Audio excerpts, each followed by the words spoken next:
정리를 한 거예요. 삶의 지도. 우리가 이 수업의 전체 그 내러티브가 이거라고 그랬잖아요. 몸의 무늬를 읽어서 삶의 지도를 그린다 했잖아요. 삶의 지도를 그려보면 그런 거예요. 마음의 두 갈래길이 있는데 코기토가 있고 코나투스가 있다. 그래서 코기토는 생각, 존재를 얘기하고 코나투스는 느낌 또는 존재 지속의 지향 이렇게 얘기할 수 있는 거죠. 그래서 안다고 하는 것은 주로 코기토의 영역이에요. 내가 산다고 하는 것은 주로 코나투스의 영역입니다. 두 개가 합쳐서 뭔가 실천을 해요. 함을 해요. 그리고 과학은 코기토의 영역이고요. 그다음에 인문학이나 예술은 코나투스의 영역이라고 할 수가 있어요. 딱히 이렇게 종속된다는 얘기가 아니라 그 유사성이 있다는 얘기죠. 그래서 결국은 여러 가지 그 마음의 두 갈래 길이를 이렇게 설명할 수 있다라고 하는 것을 한 장의 이제 표현으로 보여드리고 있는 거고요. 마지막 세상살이입니다. 우리가 세상을 살아가는 방식은 두 가지가 있습니다. 하나는 경쟁이고 하나는 협동이죠. 어떤 사람은 우리 경쟁이 기본적인 구도라고 생각하고 어떤 사람은 협동이 더 중요하다고 생각을 합니다. 그리고 이거는 어떤 정치적인 입장과도 상당히 관계가 있는 것 같아요. 그렇죠? 대개 보수는 경쟁을 강조하고 진보는 협동을 강조하는 경향이 있죠. 꼭 그런 건 아닙니다만.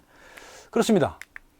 그런데 이 경쟁과 협력이라고 하는 것은 어떤 설명을 하는 그 근거가 있습니다. 그 첫 번째는 우리 근대 역사를 생각해 보면 그렇습니다. 우리 근대 역사는 세계의 근대 역사는 주로 경쟁과 협동 중에 어떤 걸 강조했습니까? 주로 경쟁이죠. 지금도 경쟁을 강조하고 있습니다. 그렇죠? 지금도 경쟁이 세상 살아가는 데에서 가장 기본적인 메커니즘이에요. 협동은 좀 부차적인 거로 받아들여지는 경향이 있어요. 이게 어디서부터 나왔냐를 살펴보자는 겁니다. 이건 생물학에서 나온 겁니다. 기본적으로. 생물학 어디서 나왔냐? 진화생물학에서 나온 겁니다. 그러니까 너무너무 잘 아는 다윈이라고 하는 사람이 종의 기원이라는 책을 쓰죠. 1895년이죠. 19세기 말에 이런 책을 씁니다. 여기서 생명의 기본 구도를 자연 선택으로 설명을 합니다. 자연 선택이라는 것은 뭐냐? 생명체는 기본적으로 자기가 양육할 수 있는 것보다 더 많은 수의 개체를 생산한다는 거죠. 그리고 그 개체들은 다 다르다는 겁니다. 그리고 그 다른 개체들이 형질이 달랐을 때 그 중에서 그 지금 주어진 환경에 적응하는 놈만 살아남고 그렇지 않으면 사라진다는 거잖아요. 이게 자연 선택이거든요. 그러니까 이건 기본적으로 경쟁을 한다는 거잖아요. 그래서 그 경쟁을 통해서 진화가 이루어진다라고 하는 것이 이제 다윈의 자연 선택 이론입니다. 근데 사실은 다윈이 한 얘기는 아니고 그 이후에 이 이론을 이용해서 이것을 이데올로기적으로 활용한 사람들이 있습니다. 이제 허버트 스펜서 같은 사람이 이걸 다윈의 자연 선택 이론을 사회 진화론으로 끌고 가죠. 그래서 사회가 진화하는 법칙도 똑같다. 세상이 진화하는 것도 경쟁이다. 그래서 약육강식이다라는 말이 나와요. 거기서. 다윈은 그런 말을 한 번도 한 적이 없습니다. 애국강식이라는 말을 한 적이 없고 적자생존이라는 말조차도 하질 않았어요. 근데 허버트 스펜서가 그 적자생존, 약육강식이라는 말을 해요. 뭐냐 하면 그 당시가 어떤 때냐. 19세기 말이 제국주의 침탈기잖아요. 그러니까 유럽의 열강들이 아시아, 아프리카를 침탈해서 식민지화를 하던 시기입니다. 그 자기들의 행동을 합리화할 수 있는 그런 이데올로기가 필요했어요. 그래서 끌어들인 게 다윈의 자연선택 이론입니다. 그래서 강자가 약자를 지배하는 건 당연하다. 그건 자연법칙이다라고 하는 논리를 세우기 시작하는 것이죠. 그게 이제 자연선택이 약육강식이 되고 적자생존이 된 계기입니다. 그래서 그것이 계속 받아들여져 왔죠. 그리고 지금까지도 그렇게 대부분의 사람들이 생각하고 이것이 자연의 법칙이라고까지 생각하는 경향이 있습니다. 상당 부분 옳은 얘기고 다윈의 연구는 대단히 중요한 연구 결과라고 볼 수가 있습니다. 그런데 한 가지 여기다 덧붙여야 될 게 있습니다. 같은 시기에 비슷하게 진화를 연구한 사람이 있습니다. 이 크로포트킨이라는 사람인데요. 이 사람은 러시아 사람입니다. 근데 이 사람은 전혀 다른 얘기를 해요. 전혀 다른 얘기를 하는데 어떤 얘기를 하는가 하면 생물들이 서로 협동하는 것이 진화의 원동력이다라고 얘기를 해요. 경쟁이 아니라 협동이라고 얘기해요. 너무 다르잖아요. 근데 이건 이제 그런 이유가 좀 있을 겁니다. 다윈은 주로 열대지방에 자연적인 조건이 좋은 그런 지역에 가서 연구를 했고요. 크로포틱은 시베리아 굉장히 열악한 지역에 가서 연구를 합니다. 그 다윈이 갔던 지역에서는 많은 생물들이 서로 살아남을 수 있는 조건이 갖춰져 있기 때문에 서로 경쟁을 해야만 되는 그런 그 환경이 있을 수가 있어요. 시베리아에서는 열악하니까 같은 여러 가지 생물들이 서로 협동을 해서 같이 생존하고자 하는 길을 모색했을 가능성이 큽니다. 그래서 크로포티키는 진화의 기본 법칙이 상호 부조라고 얘기를 하고요. 다윈은 자연 선택이라고 얘기를 합니다. 한쪽은 경쟁을 강조하고 한쪽은 협동을 강조하는 거죠. 이게 이제 19세기에 생명을 연구한 사람들이었고요. 이것이 20세기 와서 또 이런 사람들이 나타납니다. 우리가 너무 잘 알죠? 이기적 유전자를 쓴 리차드 도킨스는 그 이기적이라고 하는 존재를 개체가 아닌 유전자 단위까지 끌고 내려가죠. 그래서 유전자가 자기가 최대한 복제할 수 있도록 그 개체를 조종한다는 겁니다. 유전자가 이기적인 거예요. 유전자가 이기적이기 때문에 우리는 그 이기적인 유전자의 명령에 따라간다는 겁니다. 그게 이제 이기적 유전자의 기본적인 논리죠. 근데 이제 이게 참 안타까운 게 우리나라에도 여전히 지금 저 책이 나온 지가 30년이 넘었어요. 근데 우리나라 그 중학생들 필독서에 보면 반드시 들어가 있어요, 저 책이. 근데 저희가 그렇게 중학생들이 쉽게 이해할 수 있는 책이 아니거든요. 그리고 또 한 가지는 뭐냐면 상당부 오해가 되어 있습니다. 유전자가 이기적이기 때문에 인간도 이기적일 수밖에 없다라고 하는 얘기는 한마디도 없어요. 오히려 거꾸로 어떻게 나오냐면 우리 인간이야말로 이기적 유전자의 독재에 저항할 수 있는 유일한 존재다라고 맨 끝에 나옵니다. 그러니까 유전자는 비유적으로 이기적일 수 있지만 인간은 그렇지 않을 수 있다고 하는 얘기를 하거든요. 근데 이것을 많은 사람들이 오해를 하고 이 다윈에 이어서 다윈이 오해됐듯이 리차드 도킨스도 그만큼 오해됐다고 저는 생각을 해요. 그래서 이기적 유전자라는 책이 엄청나게 많이 알려져 있으면서도 제대로 이해되지 않는 그런 책이라고 저는 생각을 합니다.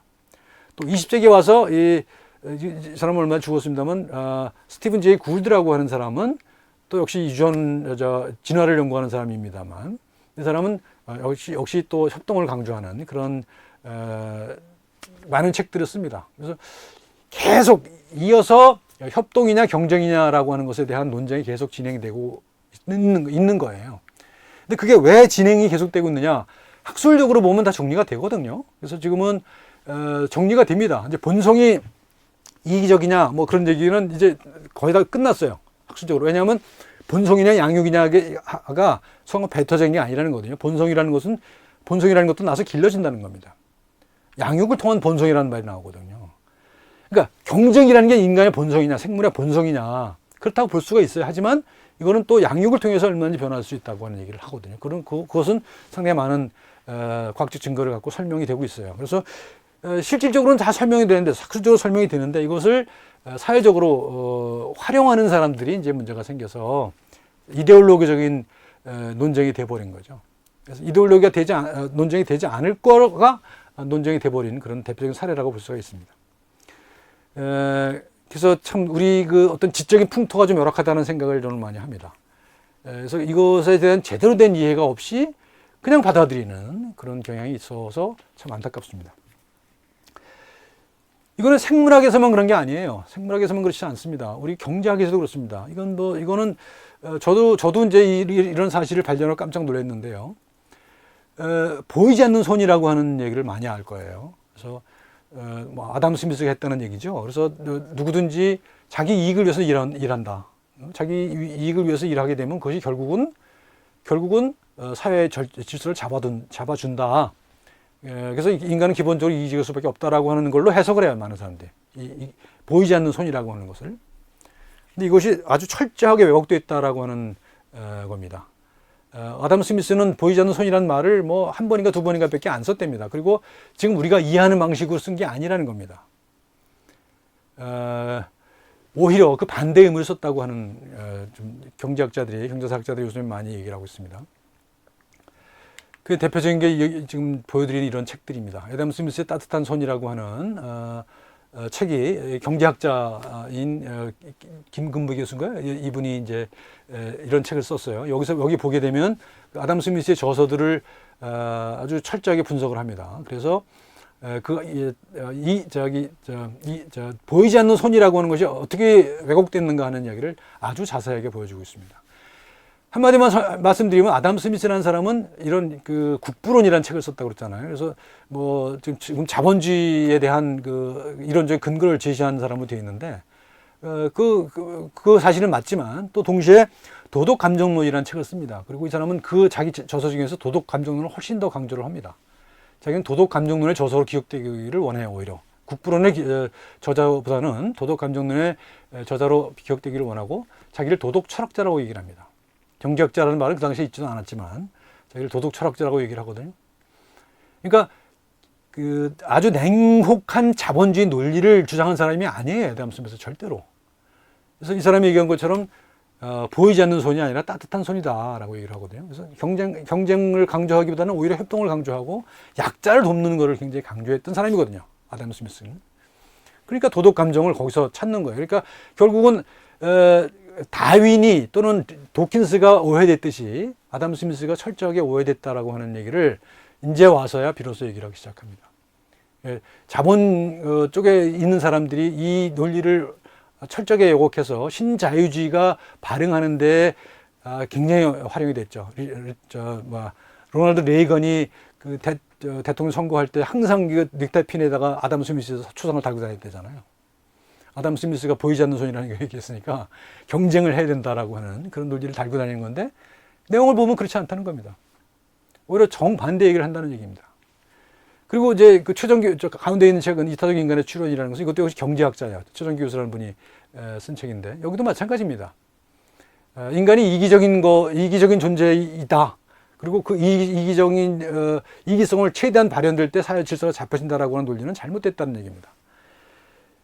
많은 실험들을 통해서 뭐 여러 가지 심리학 실험이 있어요. 그 실험을 통해서 인간이 이기적이지만 않다고 하는 사실들을 밝혀내고 있습니다. 그래서 이타적 인간의 추론이라고 하는 그 책을 썼고 이제 조금씩 받아들여지고 있습니다. 저런 논리들이. 근데 아주 오랜 동안 100년 이상 보이지 않는 손이라는 논리가 그 냉혹한 자본주의 논리를 옹호하는 걸로 받아들여져 왔던 것이 그 현실이었던 것이죠. 그래서 오른쪽에 있는 거는 매트 리들리라고 하는 과학 저술가죠. 이 사람이 이제 쓴 책인데 이제 제목을 이제 번역책이 이타적 유전자로 했어요. 그러니까 이기적 유전자와 이타적 유전자.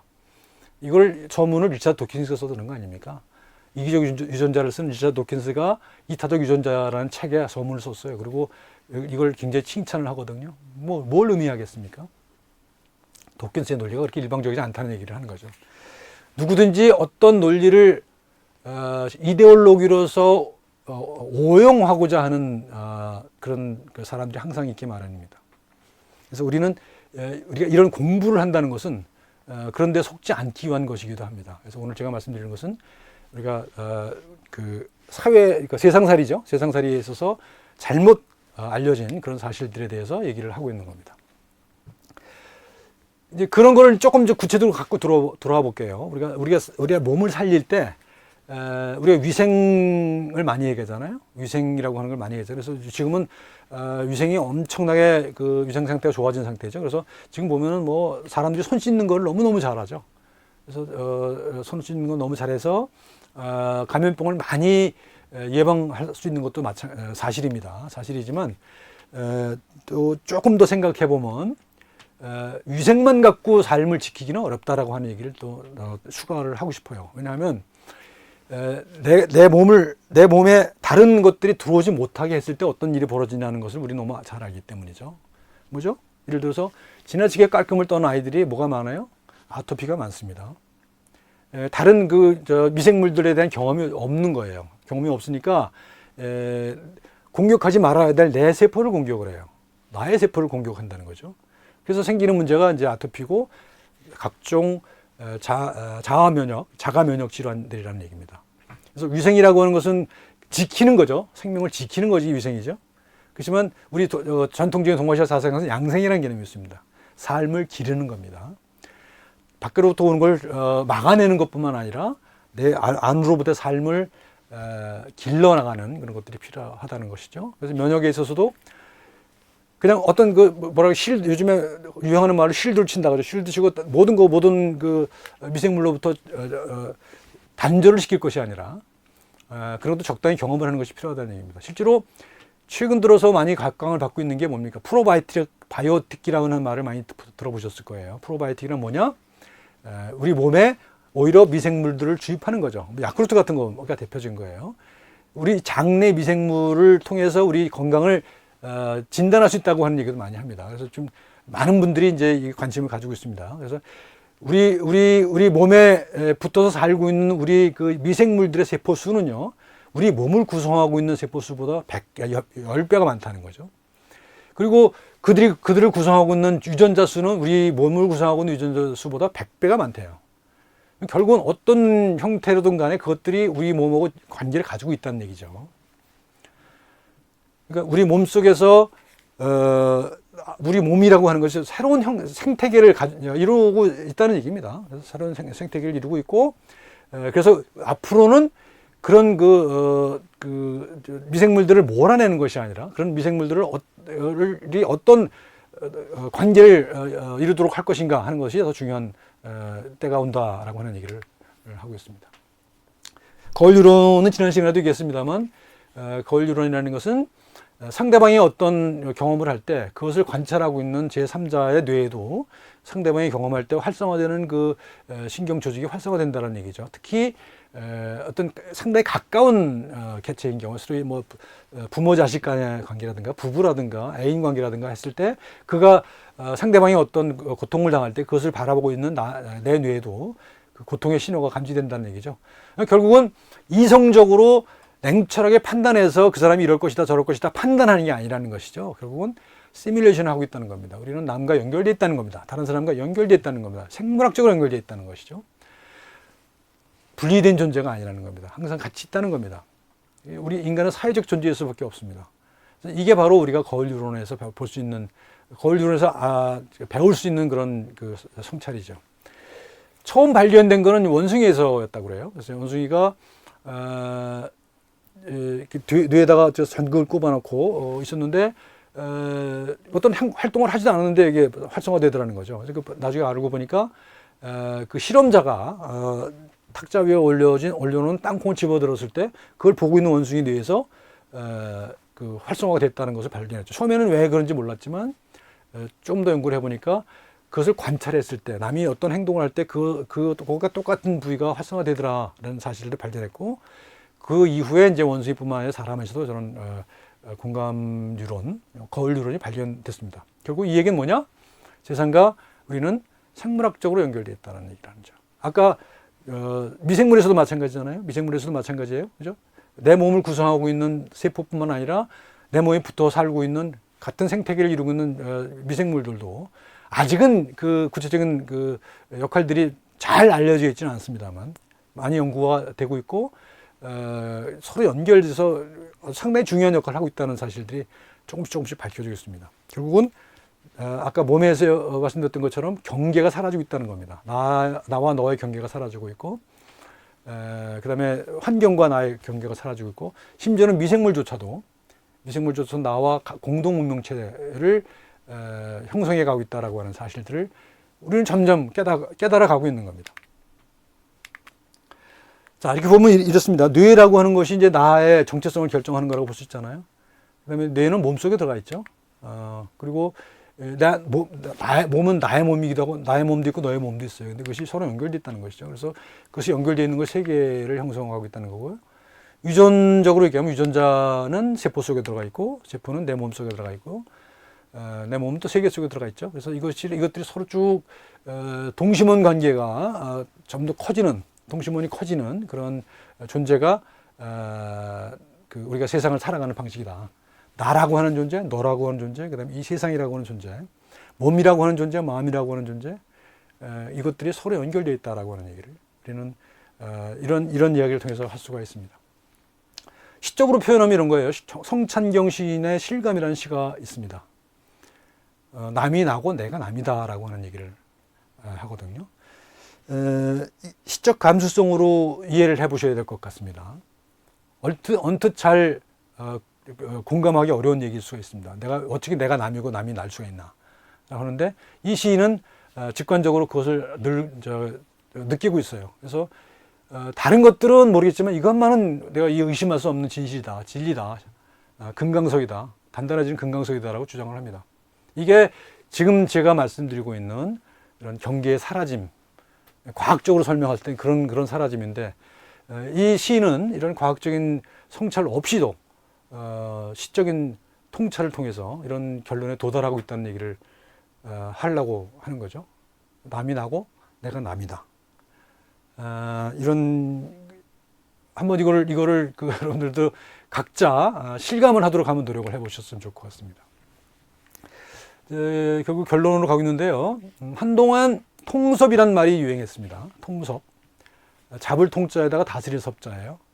그래서 이게 이제 과학과 인문학이 함께 가는 그런 뭐 새로운 그런 흐름을 주도하는 담론으로 여겨졌었죠. 그것을 주도한 사람이 이제 에드워드 윌슨이라고 하는 진화생물학자입니다. 하버드 진화생물학자이고, 우리나라에서는 저분의 제자인 최재천 교수가 그 컨실리언스라고 하는 이분이 쓴 책, 그 책을 번역본의 제목을 통섭이라고 붙이면서 이제 통섭을 유행했어요. 그래서 과학과 인문학이 너무 떨어져 있었다. 이제 함께 해야 된다라고 하는 그런 주장을 담는 그런 것이었거든요.